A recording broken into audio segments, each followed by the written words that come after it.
অধ্যায় নম্বর 2 গতি। এই অধ্যায়গুলোতে তোমাদের খুব একটা বেশি প্রবলেম হয় না। এরপরেও আমরা মেন কথাগুলো একটু বলে দিই, খেয়াল করো। আমরা একটু খেয়াল করি এই গতি অধ্যায়ের মধ্যে যা যা আছে পুরো সম্পূর্ণ বেসিক নিয়ে আমরা আলোচনা করি। তাহলে গতি অধ্যায়ের মধ্যে প্রথমে তোমরা পাবা দূরত্ব এবং সরণ। আমরা জানি দূরত্ব মানে কি, যে পথে যায় সে পথের দৈর্ঘ্য। সরণ মানে শুরু এবং শেষের মধ্যবর্তী সরলরৈখিক দূরত্ব। এবং দূরত্ব একটি স্কেলার রাশি, সরণ হচ্ছে ভেক্টর রাশি। তাহলে দূরত্ব যদি বের করতে বলে আমি দেখব সে কোন পথে গেল, আর সরণ যদি বের করতে বলে আমি দেখব স্টার্টিং কোথায় এন্ডিং কোথায়, এই দুটার মাঝখানে দূরত্ব। তাহলে আমাদের এখানে একটু দেখো, এই যে আমাদের মনে করো কোন একটা বস্তু এ থেকে ঘুরে ঘুরে বৃত্তাকার পথে আমাদের বিতে গেল। তাহলে এ থেকে ঘুরে ঘুরে বৃত্তাকার পথে বিতে গেল, তাহলে যে পথে গেল সেটা কিন্তু বৃত্তাকার। তাহলে সে যদি বৃত্তাকার পথে যায় স্যার, তাহলে সেক্ষেত্রে আপনি একটু খেয়াল করেন। আমরা জানি তাহলে দূরত্ব মানে যে পথে যায় সে পথের দৈর্ঘ্য। এখন বলো তো এখান থেকে এখানে গেছে মানে কি, সম্পূর্ণ বৃত্তের 4 ভাগের 1 ভাগ। আমরা জানি বৃত্তের সম্পূর্ণ 4/5টাকে আমরা বলি 4d, যাকে আমরা বলি 2πr। এই 2πrকে 4 দ্বারা ভাগ করলে যতটুকু সে ততটুকু গেছে। তাহলে আমরা বলতে পারি দূরত্ব হচ্ছে 2πr ডিভাইডেড বাই 4, এটা হচ্ছে দূরত্ব। কিন্তু আমি যদি বলি সরণের মান কত, তুমি দেখবা স্টার্ট কোথায় করেছে, এতে করেছে, শেষ কোথায় করেছে, বিতে করেছে। লাগাও দাগ, এটা দাগ টানি দাও। এই দাগ টানার পর তুমি যেটা পাইলা এটা হচ্ছে ভাইয়া আমাদের সরণের মান। তাহলে আমাদের ভাইয়া এটা হচ্ছে সরণ। এবার আসো তাইলে আমি এটাকে কেমনে বের করব।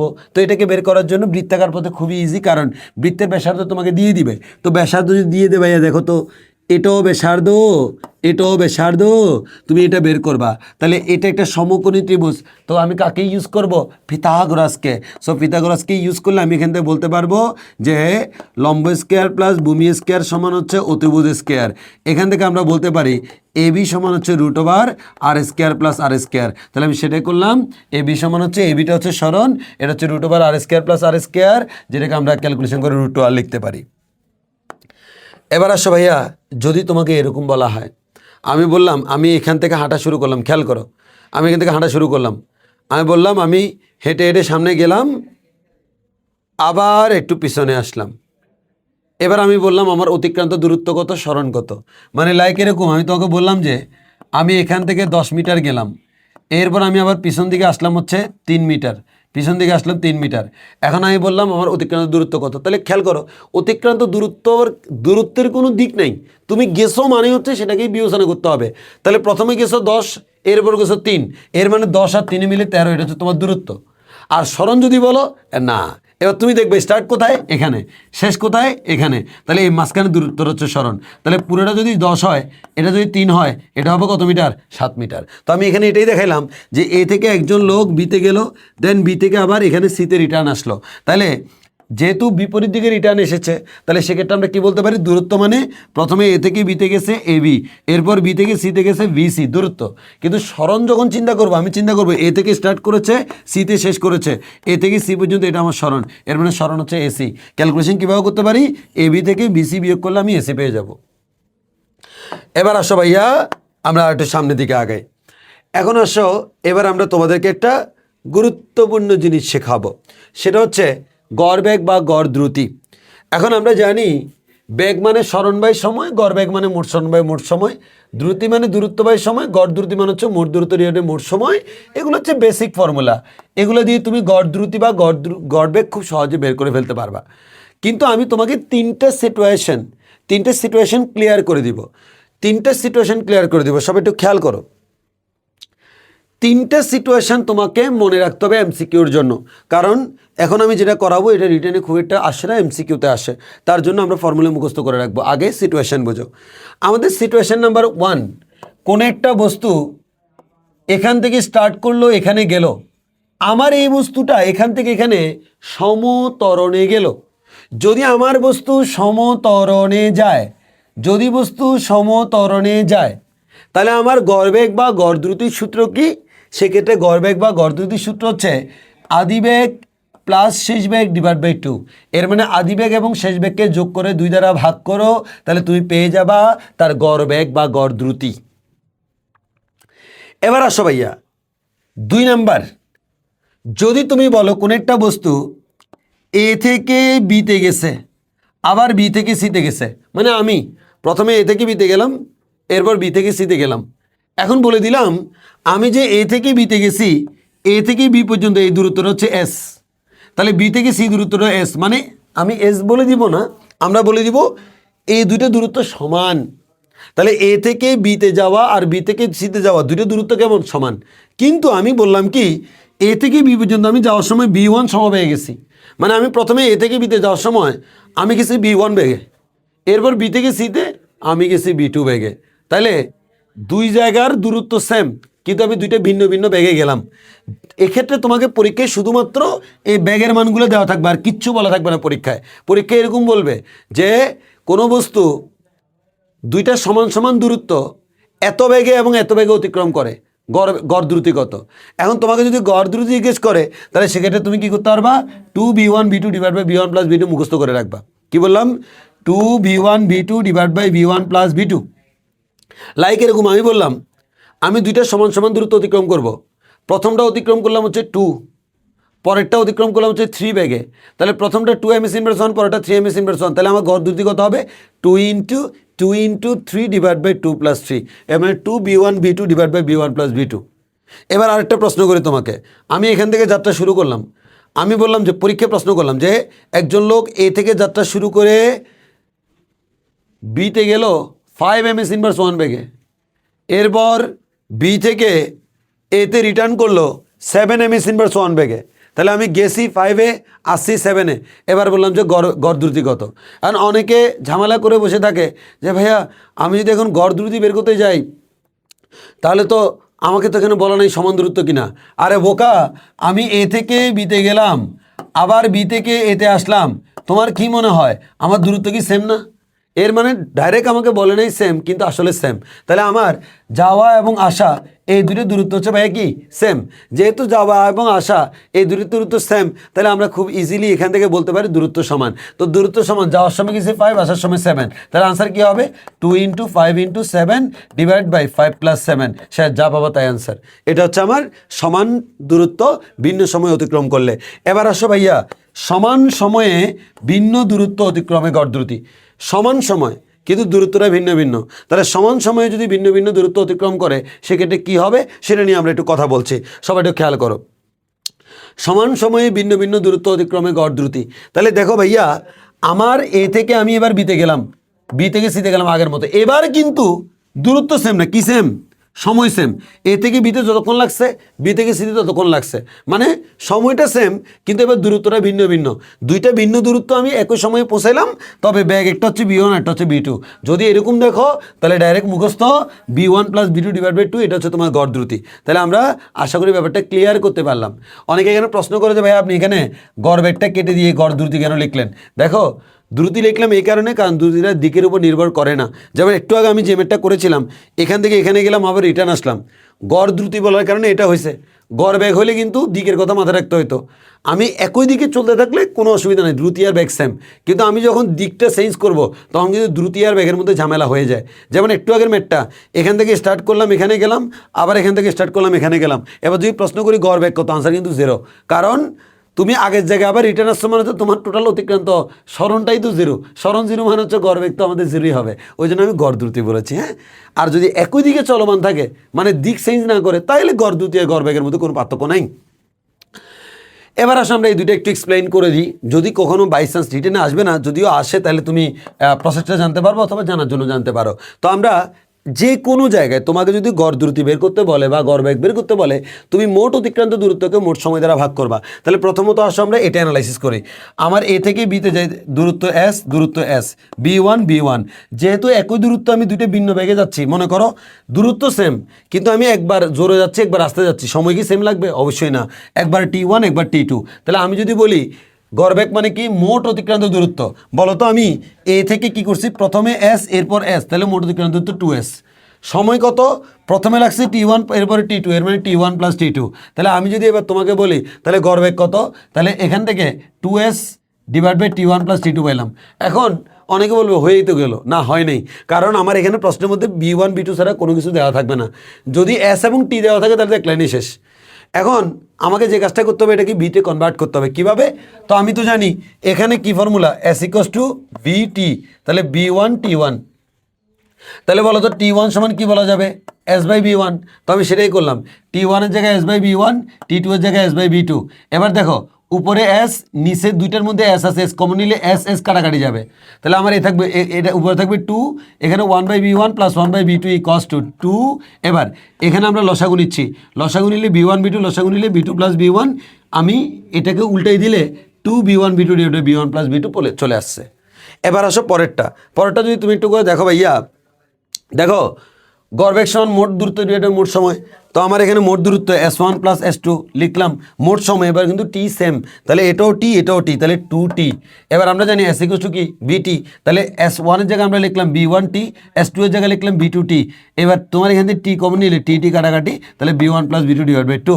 তাহলে আমরা ক্লিয়ার করতে পারলাম যে আমাদের গড় বেগ বা গড় দ্রুতির যে কনসেপ্টটা সেটা আমরা ক্লিয়ার করলাম।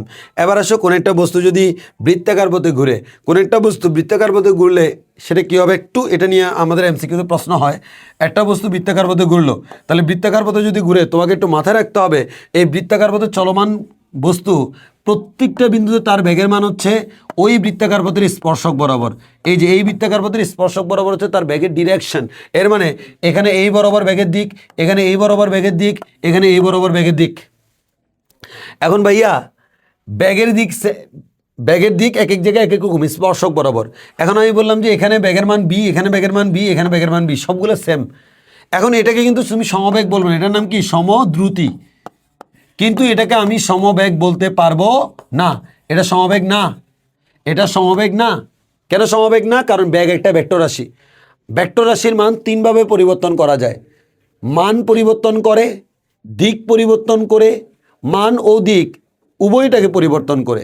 তাহলে আমি মান পরিবর্তন, দিক পরিবর্তন, মান ও দিক উভয়টাকে পরিবর্তন করতে পারি। এখানে আমাদের মান সেম আছে কিন্তু আমার দিকটা পরিবর্তন হয়ে গেছে, যেহেতু আমার দিকটা পরিবর্তন হয়ে গেছে ওই কারণে আমার এখানে ব্যাগটা কি হচ্ছে, পরিবর্তন হচ্ছে। তো আমরা নিশ্চয়ই খুব ভালো করে জানি ব্যাগ যদি পরিবর্তন হয় তাকে তুমি সমবেগ বলতে পারবা না। আর সমবেগ যদি না হয় আমরা জানি সমবেগের ত্বরণ শূন্য, সমবেগ না হলে তার মধ্যে একটা ত্বরণ থাকে, এর মানে আমার এই বৃত্তাকার পথে একটা ত্বরণ থাকবে, অবশ্যই থাকবে। এখন প্রশ্ন হচ্ছে ত্বরণ এটা ভেক্টর রাশি, তার দিক কোন দিকে?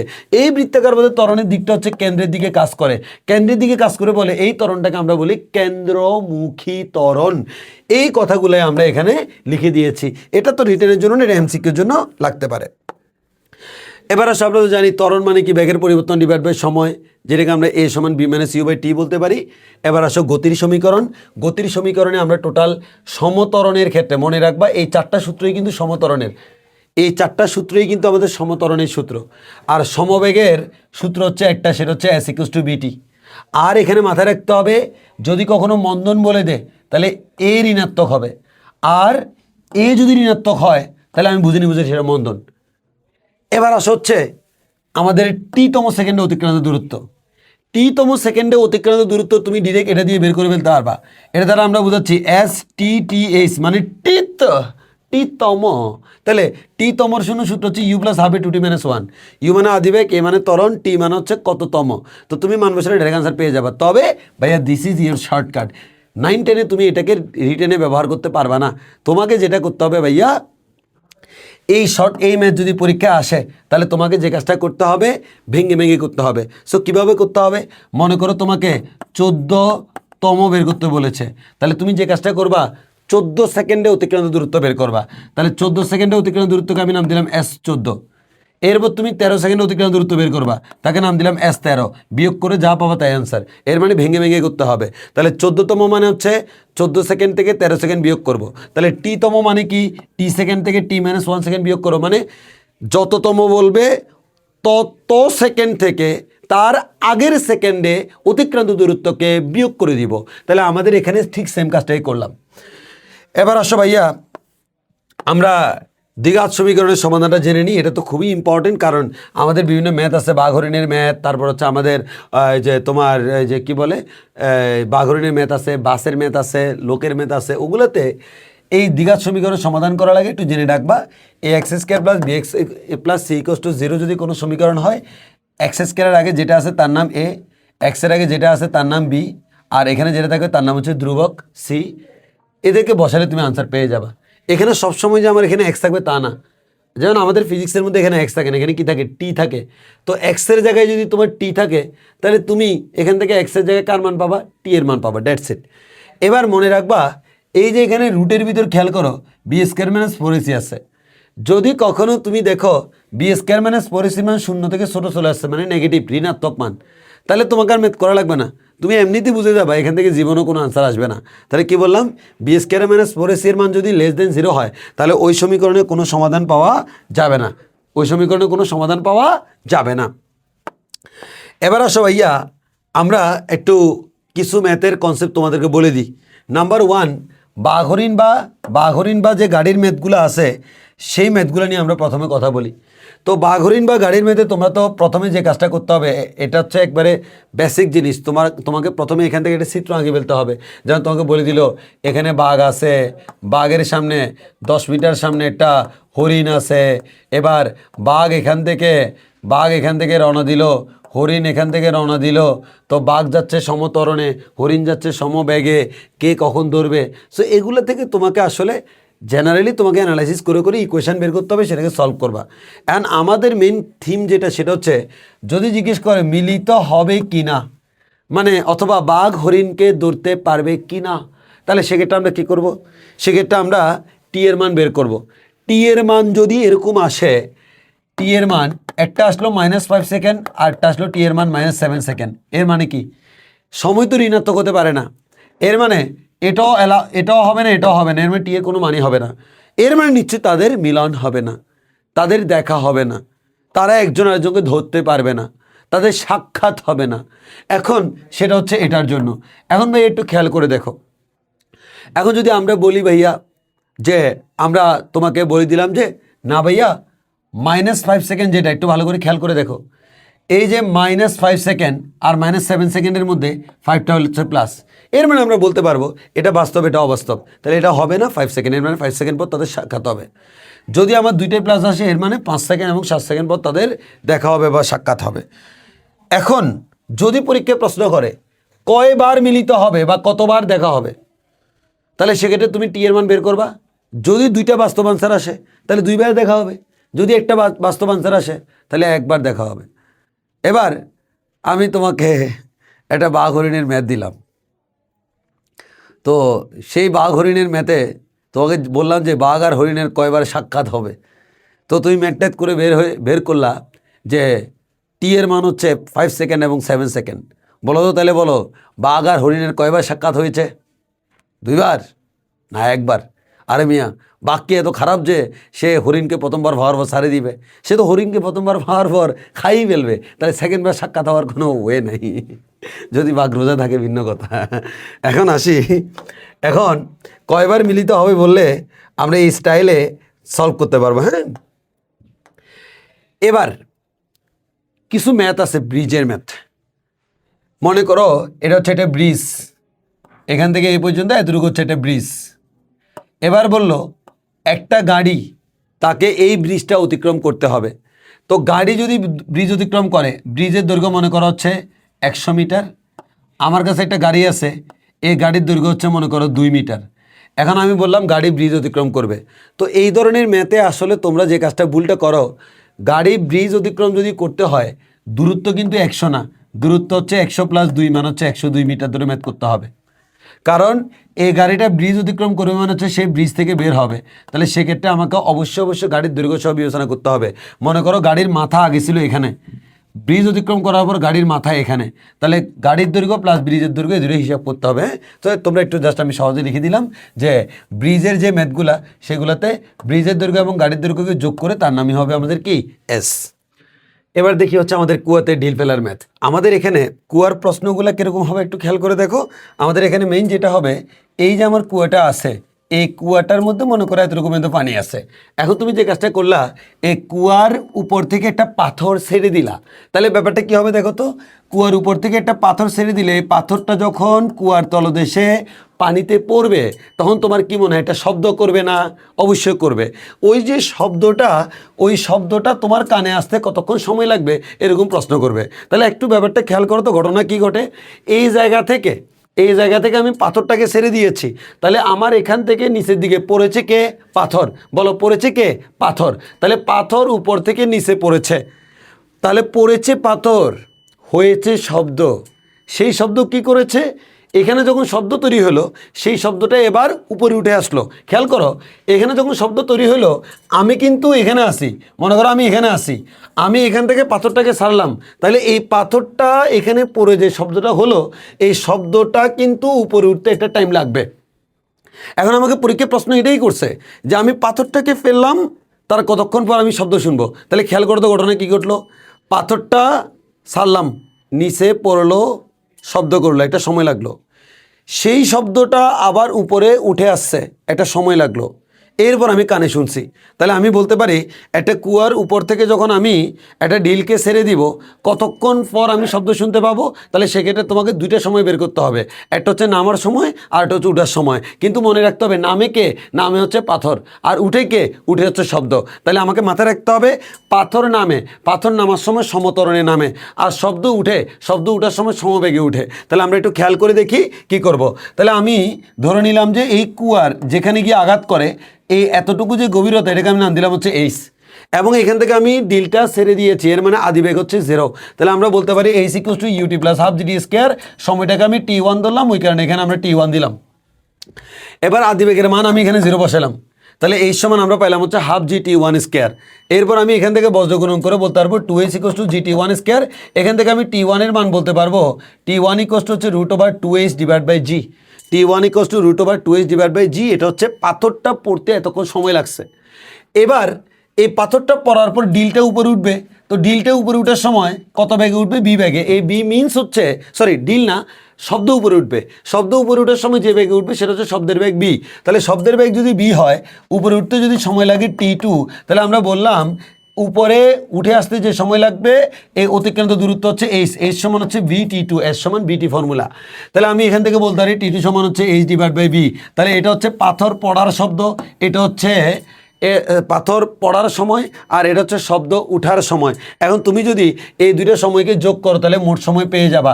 এর মানে এই দুইটাকে যোগ করলে আমরা যে সময়টা পাবো, ডিল পড়ার ঠিক ততক্ষণ সময় পর আমি শব্দ শুনতে পাইলাম।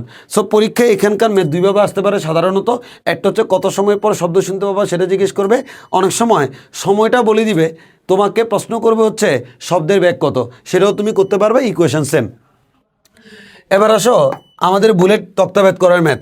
আমরা জানি বুলেট তক্তাভেদ করার যে ম্যাথগুলো তোমরা পারো, যে V square equals to U square plus 2as দিয়ে করতে হয়, অথবা -2as দিয়ে করতে হয় মন্দন চিন্তা করে। এখন মেইন ব্যাপারটা সেটা না, মেইন ব্যাপারটা হচ্ছে এগুলো যদি এমসিকিউতে আসে, সাধারণত এমসিকিউতে বেশি আসে, এমসিকিউতে আসলে আমরা এটাকে শর্টকাটে করতে পারবো। তোমরা নিশ্চয়ই দেখবা প্রশ্নগুলো এরকম হয় যে কোন একটা বুলেট কোন একটা দেওয়ালে আঘাত করলো, তো দেওয়ালে কত বেগে আঘাত করলো?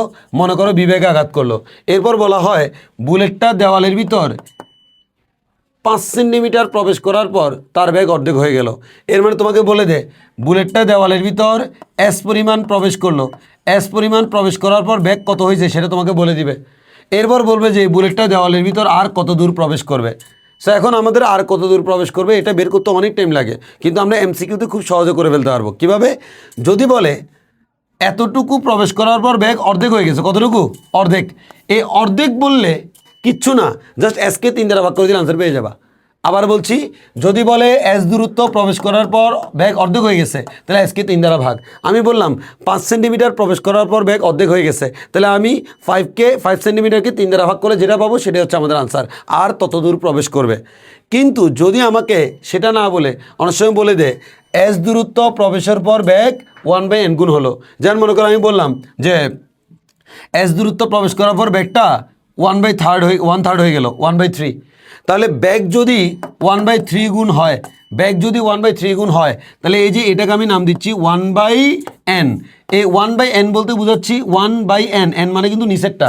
তাহলে আমি যদি তোমাকে বলি 1/3 গুণ হলো, এর মানে n এর মান হচ্ছে 3, 1/4 এর মানে n এর মান 4, 1/5 এর মানে n এর মান 5। তাহলে যদি আমার ব্যাগ 1/n গুণ হয় তাহলে সেক্ষেত্রে তোমার আর কত দূর প্রবেশ করবে আনসার বের করতে পারবে s divide by n square minus 1। এখানে n বলতে কিন্তু 1/ যত বলছে তত, 1/3 বললে n এর মান 3, 1/2 বললে n এর মান 2। ইভেন তুমি এটা দেখো না, এটা কেন s/3 হলো, এটা অর্ধেক না, অর্ধেক মানে কি 1/2, এই 2টাকে এখানে বসাও, 2² - 1 মানে কি 3, তাহলে s/3 এটা হলো। সো তোমাদের এত কিছু করার দরকার নেই, অর্ধেক বললে 3 দ্বারা ভাগ করে দিবা, আর যদি আমাদের অর্ধেক না বলে 1/n বলে তাহলে আমরা সেক্ষেত্রে n² - 1 দ্বারা ভাগ করে দিব, তাহলে আমরা এই ধরনের ম্যাথগুলো সহজে করে ফেলতে পারবো। এবার আসো ভাইয়া, আমরা এখানে পড়াবো হচ্ছে পড়ন্ত বস্তুর সূত্র। পড়ন্ত বস্তুর সূত্র তোমরা খুব ভালো করেই জানো, এরপরও বলেছি 2 নম্বর সূত্রটা হচ্ছে v is proportional to t, 3 নম্বর সূত্রটা h is proportional to t²। তাহলে পরন্ত বস্তু যে 2 নম্বর সূত্র, আমরা চাইলে কিন্তু এই v is proportional to t মানে কি, এটাকে আমরা চাইলে এভাবে লিখতে পারবো, b যেহেতু t এর সমানুপাতিক, তাহলে দেখো এই b t এর সমানুপাতিক, তাহলে আমি b দুইটা আনবো, মনে করো একটা b1 একটা b2, তখন আমি লিখতে পারবো b1/v2, আর এইদিকে t দুইটা আনবো, একটাকে লিখবো t1 আর একটাকে লিখবো t2, তাহলে b1/v2 = t1/t2, এরপর আমরা বলতে পারবো 1/2 লেখা যায়, 2/1 লেখা যায়। তাহলে আমরা একটু খেয়াল করি, এই জায়গায় আমাদের b is proportional to t মানে আমরা চাইলে এটা লিখতে পারবো, আর এই জায়গায় h is proportional to t² মানে আমরা চাইলে এটা লিখতে পারবো। তাহলে আমরা এই ফর্মুলাগুলো কখন ব্যবহার করব, আমাদের অনেক সময় পরীক্ষায় বলে না, যে বলা হচ্ছে কোনো একটা পড়ন্ত বস্তু 3 সেকেন্ড পর তার বেগ এত, এবার আমি বললাম যে 5 সেকেন্ড পর বেগ কত, এর মানে t1 সময়ে তার যে বেগটা সেটা আমাকে দেওয়া আছে, t2 সময়ে তার বেগটা আমাকে বের করতে বলেছে, এর মানে t1 দেওয়া আছে, t2 দেওয়া আছে, b1 দেওয়া আছে, b2 বের করতে বলেছে। অথবা বললো কোনো একটা পড়ন্ত বস্তু 3 সেকেন্ডে 10 মিটার দূরত্ব অতিক্রম করে, এবার আমি বললাম 5 সেকেন্ডে কত দূরত্ব অতিক্রম করবে, তাহলে সেক্ষেত্রে তোমার এই যে অতিক্রম দূরত্ব এটা দিয়ে করে ফেলতে পারবা। তাহলে t1 এই যে h2/h1 = t2² / t1², এটা গেলে হচ্ছে আমাদের তৃতীয় ফর্মুলা। এবার আসো নেক্সট, এবার আসে আমরা এর পরে যদি করি, এবার একটু খেয়াল করে দেখো, এই যে দুটো সূত্র, আমরা চাইলে এই দুটো সূত্রকে কম্বিনেশন করতে পারবো। তাহলে এই দুটো সূত্রের কম্বিনেশনটা কেমন হবে, সবাই একটু খেয়াল করে দেখো, এই দুটো সূত্রের কম্বিনেশনটা এরকম হবে, এই যে আমার b is proportional to t আমরা এখানে বললাম, আর এখানে আমি বললাম h is proportional to t², দেখো h is proportional to t², উভয় পাশে রুট করলে √h is proportional to তুমি t দিতে পারবা। তাহলে আমি লিখলাম যে b t এর সমানুপাতিক √h t এর সমানুপাতিক, মানে b ও t এর সমানুপাতিক, √h ও t এর সমানুপাতিক। তাহলে আমি এখান থেকে বলতে পারবো b এবং √h এটা হচ্ছে পরস্পর সমানুপাতিক। এখান থেকে তুমি সূত্র করতে পারবা b2/b1 = √h2/h1। এখান থেকে যদি তোমার কখনো প্রশ্ন এরকম করে যে একটা পরন্ত বস্তু যখন 10 সেন্টিমিটার দূরত্ব অতিক্রম করলো তখন তার বেগ হলো মনে করো এত, তাহলে যখন 20 সেন্টিমিটার দূরত্ব অতিক্রম করে তখন তার বেগ কত, এর মানে h আর b এর রিলেশন এখান থেকে করতে পারবা। এর মানে পরন্ত বস্তুর মধ্যে 3 ধরনের MCQ আসতে পারে, যেটা আমি এখান থেকে করতে পারবো। এবার আসে আমরা চিহ্নের বিভ্রান্তি নিয়ে কথা বলি।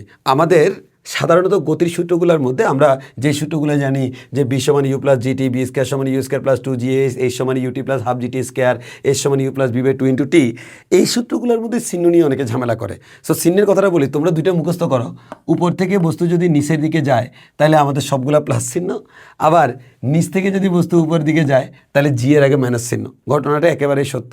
তো আমি জানবো হচ্ছে ভাইয়া, প্রথমত এটা জানবো, 2 নাম্বার আমি আরেকটা জিনিস জানবো, আমি এটা জানবো যে কেন এটা সবগুলো প্লাস হয়, কেন আমাদের এখানে জি এর মানটা মাইনাস হয়। তার সাথে আমরা এটাও জানবো, একটা বস্তুকে এখান থেকে নিক্ষেপ করলাম, বস্তুটা উপর দিকে উঠলো, উঠার পর সেই বস্তুটা আবার নিচে নেমে যেখান থেকে মারছি তার থেকেও নিচে নেমে গেছে, এই ক্ষেত্রে আমার কেমন হবে সেটা নিয়ে কথা বলবো।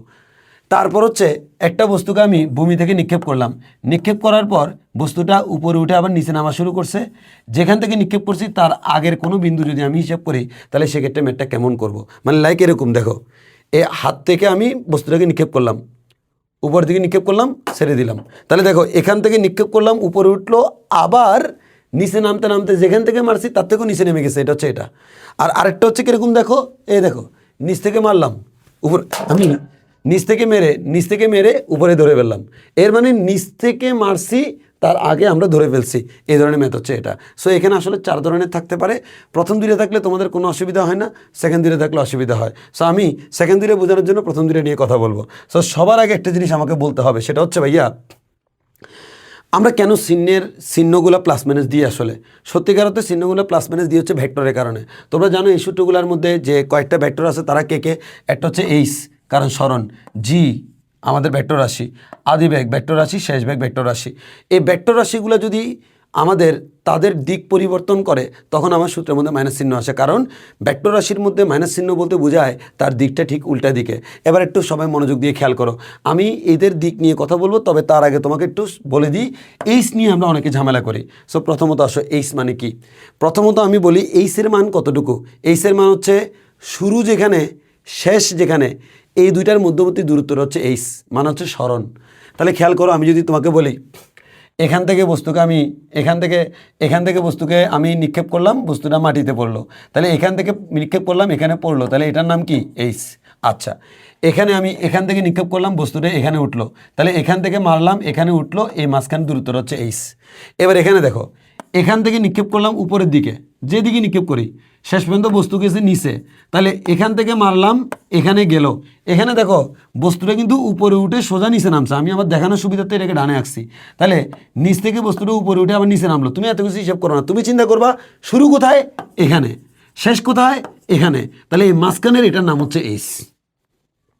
সেম এখান থেকে বস্তুটাকে উপর দিকে মারলাম, এখানে আসি থামি গেল, তাহলে এই যেখান থেকে মারলাম এখানে আসি থামলো, এই মাঝখানে দূরত্বটা হচ্ছে এইচ। তাহলে অন্য কিছু কাউন্ট করার কোনো দরকার নাই। এবার আসো এইচের ডিরেকশন। এইচের ডিরেকশন হচ্ছে শুরু থেকে শেষের দিকে। লাইক কীরকম, মনে করো এই এইচ শুরু কোথায় বলো তো, এখানে, শেষ কোথায়, এখানে, তাহলে শুরু থেকে শেষের দিক মানে নিচের দিকে, এই এইচের দিক হচ্ছে নিচের দিকে। এই এইচের কথা চিন্তা করো, শুরু কোথায়, এখানে, উপরের দিকে উঠে এখানে শেষ, তাহলে নিচ থেকে উপরের দিকে হচ্ছে এইচের ডিরেকশন। এই এইচের ক্ষেত্রে চিন্তা করো, শুরু কোথায়, এখানে শুরু, শেষ কোথায়, এখানে গিয়ে শেষ, তাহলে এখানে শুরু এখানে শেষ, তাহলে আমাদের এই শুরু উপরে শেষ নিচে, তাহলে নিচের দিকে হচ্ছে তার ডিরেকশন। আর এইচের ক্ষেত্রে চিন্তা করো, এখানে শুরু এখানে শেষ, তাহলে এই শুরু থেকে শেষের দিকে মানে নিচ থেকে উপর দিকে হচ্ছে এইচের ডিরেকশন।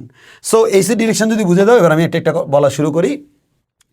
আরেকটা হচ্ছে জি এর ডিরেকশন সবসময় নিচের দিকে, আমরা জানি। তো ব্যাপারগুলো আমি একটু ক্লিয়ার করি তোমাকে, সবাই এদিকে মনোযোগ দাও। আমার এখানে প্রথমটা হচ্ছে উপর থেকে নিচে নিক্ষিপ্ত বস্তু, এখান থেকে আমি নিক্ষেপ করলাম নিচের দিকে পড়ছে, তাহলে এখান থেকে নিক্ষেপ করছি নিচের দিকে, এর মানে আমি এভাবে মারছি, হ্যাঁ, আদি বেগ নিচের দিকে, শেষ বেগ নিচের দিকে, অভিকর্ষ স্তরণ নিচের দিকে, শুরু এখানে শেষ এখানে, এটার নাম হচ্ছে এইচ। আর এইচের ডিরেকশনও কোন দিকে, নিচের দিকে। আচ্ছা, ভালো কথা। এবার তাহলে দেখো, ইউ নিচের দিকে, বি নিচের দিকে, জি নিচের দিকে, এইচ নিচের দিকে, এর মানে সবাই নিচের দিকে। তো সাধারণত আমরা যে কাজটা করি, নিচের দিক বলো উপরের দিক বলো, যে কোনো একটা দিককে আমরা পজিটিভ আর একটাকে আমরা নেগেটিভ ধরি। এখন প্রশ্ন হচ্ছে ভাই কোনটাকে পজিটিভ কোনটাকে নেগেটিভ ধরবো, এটা একান্তই তোমার ব্যক্তিগত ইচ্ছা। তবে আমার পক্ষ থেকে যদি সাজেশন চাও, তাহলে আমরা কি বলবো, যেই দিকে রাশি বেশি ওই দিকটাকে ধনাত্মক ধরো, তাইলে তোমার মাইনাস টাইনাস কমন নিতে হবে না। কি বললাম, মনে করো তিনটা নিচে একটা উপরে, তাহলে তিনটা নিচে, ওই নিচের দিকটাকে তুমি ধনাত্মক ধরো, আর একটা যেহেতু উপরে, উপরটাকে ঋণাত্মক ধরো। তাহলে আমাদের এখানে দেখো সবাই নিচে, তো আমি সবাই নিচে নিচের দিকটাকে পজিটিভ ধরলাম, তাহলে আমি সবাই নিচের দিকটাকে পজিটিভ ধরলাম, তাহলে সবাই পজিটিভ, তাহলে আমার কোনো মাইনাস চিহ্ন এখানে আসবে না, সবগুলো সূত্রের মধ্যে সবগুলো প্লাস চিহ্ন।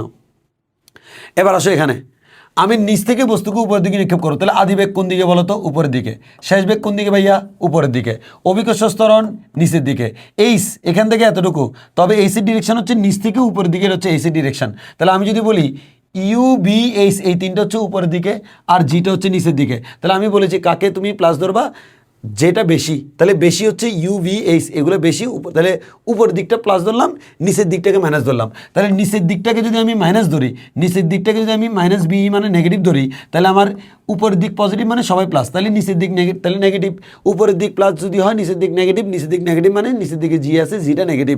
ওই কারণে সব সেম থাকবে, খালি যত জায়গায় জি আছে, জি এর আগে মাইনাস, জি এর আগে মাইনাস, জি এর আগে মাইনাস, শেষ। ওই কারণে এখানকার সূত্রগুলো হচ্ছে এরকম। এবার আসা হচ্ছে ভাই এর পরেরটা যদি আসে আমাদের এখানে, দেখো এখানে যদি একটু খেয়াল করো, এখান থেকে আমি কোনো একটা বস্তুকে নিক্ষেপ করলাম উপরের দিকে, তাহলে আদি বেগ কোন দিকে, উপরের দিকে। এরপর বস্তুটা উপরে উঠার পর বস্তুটা আবার নিচে নামতেছে এবং শেষ পর্যন্ত এখানে নামলো, নিচের দিকে নামলো, তাহলে শেষ বেগের ডিরেকশন কোন দিকে, নিচের দিকে। এইচ হচ্ছে শুরু থেকে শেষ, এটা হচ্ছে এইচ, আর শুরু এখানে শেষ এখানে, তাহলে উপর থেকে নিচের দিকে হচ্ছে এইচের ডিরেকশন, মানে এইচের ডিরেকশন নিচের দিকে। আর অভিকর্ষ স্তরণ জি ডিরেকশন এমনিতে নিচের দিকে, তাহলে আমরা কি বলতে পারতেছি, ইউ হচ্ছে উপরের দিকে আর এইচ জি ভি সবাই হচ্ছে নিচের দিকে। তাহলে আমার নিচের দিকটাকে আমি কি ধরলাম, ধনাত্মক, নিচের দিকে ধনাত্মক ধরলে উপরের দিকটা ঋণাত্মক হবে, উপর দিক ঋণাত্মক মানে কি, উপরের দিকে আমার ইউ হচ্ছে সেটা হচ্ছে ঋণাত্মক। তাহলে উপরের দিকে ইউ যদি ঋণাত্মক হয় তাহলে তুমি সূত্রগুলোর মধ্যে যত জায়গায় ইউ আছে ইউ এর আগে মাইনাস বসাবো, আর কিছু করা লাগবে না। তাহলে দেখো সূত্র হচ্ছে ইউ এর আগে মাইনাস। এই সূত্র যদি প্রপারলি অ্যাপ্লাই করতে পারো মান বসালে ম্যাথ মিলে যাবে, কোনো অসুবিধা নেই। এখানে ম্যাথ মিলানোটা ইম্পর্টেন্ট, সূত্র বসায়া। তাহলে মাইনাস ইউ, এখানে মাইনাস হয় না কেন? কারণ মাইনাস ইউ হোল স্কয়ার মান হচ্ছে প্লাস ইউ হয়ে গেছে। এখানে ইউ এর আগে মাইনাস, এখানে ইউ এর আগে মাইনাস। আশা করি এটা ক্লিয়ার। এবার আসো, তাহলে তোমাকে এগুলো কিন্তু মুখস্থ করতে হবে না, তুমি জাস্ট পরীক্ষা এভাবে চিন্তা করো কে উপরে কে নিচে, এটা যদি বুঝো তুমি নিজে নিজে বুঝতে পারবে। এগুলা আবার তুমি 4টা সিচুয়েশনের জন্য মুখস্থ করার দরকার নেই। প্রথম 2টা মুখস্থ, নিচ থেকে উপরে মাইনাস বসবে, উপর থেকে নিচে প্লাস বসবে, আর বাকি 2টা হচ্ছে ভাইয়া আমরা বুঝে বুঝে করবো, তাইলে আমার মুখস্থ করতে হবে না, কারণ এগুলা পরীক্ষা আসলে ব্যবহার করবো, না হয় করবো না। এবার একটু ভাইয়া খেয়াল করে দেখো তো তোমরা, এদিকে খেয়াল করো। এবার আমি ভূমি থেকে বস্তুটাকে উপর দিকে নিক্ষেপ করলাম এবং বস্তুটা, তাহলে উপর দিকে নিক্ষেপ করলাম মানে আদি বেগ উপরের দিকে, এবং উপরে উঠে বস্তুটা নিচে নামা শুরু করেছে, এর মানে শেষ বেগ নিচের দিকে। শুরু এখানে, শেষ এখানে, এটা হচ্ছে এইচ। শুরু নিচে, শেষ উপরে, মানে এইচের দিকে হচ্ছে নিচ থেকে উপরের দিকে, এইচের দিকে উপরের দিকে, আর জি এমনিতে নিচে। তাহলে আমি দেখলাম ইউ এবং এইচ দুটো উপরে, জি এবং বি দুইটা নিচে, দুইটা উপরে দুইটা নিচে। তাহলে আমি আসলে কোন দিকটাকে পজিটিভ ধরবো এটা আমার ইচ্ছা, যে কোনো একটা ধরলে হলো। আমি এখানে ধরছি হচ্ছে নিচের দিকটাকে নেগেটিভ ধরেছি, নিচেরগুলা নেগেটিভ, এর মানে নিচে কে কে আছে, জি আছে বি আছে। তাহলে জি এর আগে মাইনাস, বি এর আগে মাইনাস, আর কোনো জায়গায় পরিবর্তন হবে না। দেখো জি এর আগে মাইনাস, বি এর আগে মাইনাস, জি এর আগে মাইনাস, বি এর আগে মাইনাস দিলেও হোল স্কয়ার চলে যাবে, জি এর আগে মাইনাস। তাহলে এবার এখানে কোনো জি নেই, বি আছে, বি এর আগে মাইনাস। তাহলে এই সূত্রগুলো দিয়ে তুমি ম্যাথ করবা, আশা করি সূত্র জানলে আর কোনো অসুবিধা হবে না। এবার আসো ভাই, আমরা এবার যাই হচ্ছে খাড়াভাবে ঊর্ধ্বে নিক্ষিপ্ত বস্তুর ক্ষেত্রে করি। কোনো একটা বস্তুকে যখন আমি খাড়াভাবে উপর দিকে নিক্ষেপ করলাম, বলা হচ্ছে খাড়াভাবে ঊর্ধ্বে নিক্ষিপ্ত বস্তু, একটু খেয়াল করে দেখো। এর মানে আমরা কোনো একটা বস্তুকে কী করলাম ভাইয়া, খাড়াভাবে উপরের দিকে নিক্ষেপ করলাম। তাহলে খাড়াভাবে ঊর্ধ্বে নিক্ষিপ্ত বস্তুর ক্ষেত্রে ঘটনা কী করতেছে দেখো, কোনো বস্তুকে ভূমি থেকে যে বেগে নিক্ষেপ করা হয়, কোনো বস্তুকে ভূমি থেকে যে বেগে নিক্ষেপ করা হয়, বস্তুটি সে বেগে ভূমিতে রিটার্ন আসে। এই জিনিসটা আমাকে একটু মাথায় রাখতে হবে। মনে করো কোনো একটা বস্তুকে তুমি এখান থেকে নিক্ষেপ করলা, মনে করো 2 ms/1 বেগে, তাহলে বস্তুটা ভূমিতে যখন আঘাত করবে তখন 2 ms/1 বেগে আঘাত করবে, এটা তোমাকে অলওয়েজ মনে রাখতে হবে, এটা সবসময় সত্য। আর আরেকটা জিনিস, নিচ থেকে উপর দিকে নিক্ষেপ করলে বস্তুটা যখন সর্বোচ্চ বিন্দুতে যাবে তখন তার বেগটা কী হয়ে যাবে, 0 হয়ে যাবে। এবার তোমার দেখো পরীক্ষায় যদি আমাদের এই টপিক থেকে কিন্তু প্রচুর প্রশ্ন হয়, হ্যাঁ। তাহলে এখানে তোমাকে যে কাজটা করতে হবে, এখানে আমি একটু দেখি, এই নিচ থেকে কোনো একটা বস্তুকে নিক্ষেপ করলাম, তাহলে যতটুকু উচ্চতায় উঠবে তার নাম হচ্ছে সর্বাধিক উচ্চতা, দেখো আমি এইচ দ্বারা প্রকাশ করি। উপরে উঠতে যে টাইম লাগবে তার নাম উত্থানকাল, নামতে যে সময় তার নাম পতনকাল, আর উঠা প্লাস নামা এটার নাম হচ্ছে বিচরণকাল। এখন পরীক্ষায় যদি তোমাকে প্রশ্ন করতে পারে সর্বাধিক উচ্চতা কত, উত্থানকাল কত, পতনকাল কত, বিচরণকাল বা উড্ডয়নকাল কত, বললে তোমাকে নিয়ম অনুসারে করতে হবে, মুখস্থ করতে পারবা না। তাহলে হোয়াট ইজ নিয়ম, খেয়াল করো। প্রথমে আমরা আসি সর্বাধিক উচ্চতা। সর্বাধিক উচ্চতা মান হচ্ছে এই জিনিসটার মান আমি বের করতে বলেছি। এখন বলো কোন একটা বস্তু সর্বাধিক উচ্চতা বের করবো, সর্বাধিক উচ্চতা কোনটা, যে উচ্চতায় গিয়ে বেগের মানটা 0 হয়ে যায়, এর মানে শেষ বেগ যেখানে 0 সেটা হচ্ছে সর্বাধিক উচ্চতা। তাহলে আমরা জানি বি স্কয়ার সমান ইউ স্কয়ার মাইনাস 2gh, কারণ বস্তুটা উপর দিকে উঠছে। শেষ বেগ যখন 0 তখন আমি এইচের জায়গায় লিখলাম ক্যাপিটাল এইচ, সর্বাধিক উচ্চতা। এখান থেকে আমি এটাকে যদি বামে আনি, 2gh সমান ইউ স্কয়ার, এইচ সমান হচ্ছে ইউ স্কয়ার বাই 2g। এবার উত্থানকাল মানে উপরে উঠতে যে সময় লাগে, এর মানে যখন আমার শেষ বেগ 0 হয়েছে, মানে নিক্ষেপ করার পর যখন বেগ 0 তখন পর্যন্ত সময়টা কত। তাহলে আমরা বলতে পারি বি সমান ইউ মাইনাস জিটি। শেষ বেগ যখন 0 তখন সময়টাকে আমি নাম দিলাম t1, উত্থানকালকে আমি t1 দ্বারা প্রকাশ করছি। তাহলে এখান থেকে gt1 সমান ইউ, t1 সমান হচ্ছে ইউ বাই জি। এবার পতনকাল, আমরা অনেকে পতনকাল সমান হচ্ছে উত্থানকালের ইকুয়াল ধরে করে ফেলি, অসুবিধা নাই। তবে পতনকালটা তুমি চাইলে তোমার মতো করে বের করতে পারবা। কেমনে বের করতে পারবে দেখো, পতনকাল মানে হচ্ছে পড়ার জন্য যে সময় লাগে। তাহলে বলো উপরে এই একটা বস্তুকে যদি আমি ইউ বেগে উপরের দিকে নিক্ষেপ করি, সে মাটিতে আঘাত করবে কত বেগে, ইউ বেগে, আর এখানে বেগ 0। তাহলে একটু খেয়াল করো তো, উপরে ওঠার সময় কি হয়েছে, ইউ বেগে স্টার্ট করেছে, 0তে শেষ করেছে। নিচে নামার সময় কি হয়েছে, 0তে স্টার্ট করেছে, ইউতে শেষ করেছে। এর মানে আদি বেগ কত, 0, শেষ বেগ কত, ইউ। আবারও বলছি শেষ বেগ ইউ। তাহলে খেয়াল করো বি সমান ইউ প্লাস জিটি। কেন প্লাস হলো, কারণ এবার তো বস্তুটা নিচের দিকে নামছে। এবার বলো শেষ বেগ কত, খেয়াল করে দেখো, এখানে হচ্ছে শেষ বেগ কত, শেষ বেগের মান কিন্তু ইউ, আর আদি বেগের মান হচ্ছে 0, আর জি টি এর জায়গায় আমরা বসালাম t2, যেটা হচ্ছে পতনকাল। তাহলে জি টি2 সমান ইউ, t2 সমান হচ্ছে ইউ বাই জি, এটা হচ্ছে পতনকাল। এবার যদি বিচরণকাল বলে, তাহলে তুমি উত্থানকাল পতনকাল বের করে দুইটাকে যোগ করে দিলে তুমি বিচরণকাল পেয়ে যাবে 2u/g। রিটেনে ডিরেক্টলি এগুলো ব্যবহার করা যাবে না, এমসিকিউর জন্য মুখস্থ রাখবা। বাট যদি এমসিকিউতে আমাদের রিটেনে আসে তোমাকে পুরোটা করে দেখাইতে হবে, হ্যাঁ, ওই জন্য আমরা প্রসেসটা লিখে দিলাম। তাহলে আমাদের এগুলো হচ্ছে সিকিউতে উপরে নিয়মে ভেঙে ভেঙে করবা, এমসিকিউর জন্য এগুলো হচ্ছে একটা শর্টকাট আমরা বলতে পারি। এবার আসো ম্যাথের একটা কনসেপ্ট দেখাই। হচ্ছে একটি বলকে ঊর্ধ্বে নিক্ষেপ করলে নির্দিষ্ট দূরত্বে থাকা ব্যক্তি ক্যাচ ধরতে পারবে কিনা, এই ধরনের ম্যাথ যদি জিজ্ঞেস করে, মানে লাইক এরকম, আমি এখান থেকে একটা বলকে উপর দিকে নিক্ষেপ করলাম, এখানে মনে করো মিস্টার কুতকুত আছে, মিস্টার কুতকুত, সো মিস্টার কুতকুত এখানে দাঁড়ায় আছে, তো আমি এখানে বলটাকে যখন নিক্ষেপ করলাম, কুতকুত বলটাকে ধরার জন্য দৌড় মারলো। এখন আমি বললাম যে এই বলটা মাটিতে পড়ার আগে মিস্টার কুতকুত ধরতে পারবে কিনা, এরকম প্রশ্ন করা হলো। তাহলে ভেরি সিম্পল, আমাকে প্রথমে দেখতে হবে আমি যে মারলাম, মারার পর কতক্ষণ পর্যন্ত বলটা আকাশে ছিল, এটাকে আমরা বলছি বিচরণকাল। এখন মনে করো আকাশে ছিল মনে করো 5 সেকেন্ড, এর মানে 5 সেকেন্ডের ভিতর মিস্টার কুতকুতকে এখানে আসি পৌঁছাইতে হবে।